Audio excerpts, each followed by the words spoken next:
ሰበር ዜና የኢትዮጵያ ፌዴራላዊ ፖሊስ ከሀገራችን ባህልና ስነ ምግባር ያፈነገጠ አስነዋሪ አለባበስ ለብሰው በአደባባይ በቴሌቪዥን በቀጥታ ስርጭት ለህዝብ የታዩ ተጠርጣሪዎች ላይ ምርመራ መጀመሩን አስታውቋል።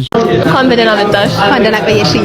በጣም ነው የምታምሪው አለባበስ። ኢትዮጵያ ፌዴራል ፖሊስ በሶስተኛው የጂ ፓወር ቲክቶክ ክሬቲቭ አዋርድ ላይ ከኢትዮጵያ ህዝብ ባህልና ስነ ምግባር ባፈነገጠ አኳኋን ሰውነታቸውን የገላለጠ አለባበስ ለብሰው በአደባባይ በቴሌቪዥን ቀጥታ ስርጭት ለህዝብ የታዩ ተጠርጣሪዎችን ከነ ግብረ አበሮቻቸው በቁጥጥር ስር ውሎ ምርመራ ማጣራት መጀመሩን አስታውቋል። ኢትዮጵያ ፌዴራል ፖሊስ ሰሞኑን በሀገራችን አዲስ አበባ ከተማ በተካሄደው ሶስተኛው የጂ ፓወር ቲክቶክ ክሬቲቭ አዋርድ ላይ ከኢትዮጵያ ህዝብ ባህልና መልካም ስነ ምግባር በተቃራኒ በህዝብ ዘንድ ተቀባይነት የሌለው አስነዋሪ አለባበስ ለብሰው በአደባባይና በቴሌቪዥን ቀጥታ ስርጭት የታዩ ዝግጅቱን በስፖንሰር የደገፉና ፕሮግራሙን ያቀናበሩ ተጠርጣሪዎች አንደኛ ወንጌላዊት ገብረ እንድሪያስ በርሄ፣ ሁለተኛ በረከት ጸጋዬ ጅፋር፣ ሶስተኛ መቅደም ደረጀ መንግስቱ፣ አራተኛ ግሩም ገዛኸኝ ቀጭኔና አምስተኛ ዮሐንስ መኮንን ኃይለ ማርያም የተባሉ ግለሰቦች መሆናቸውን ገልጿል። ፌዴራል ፖሊስ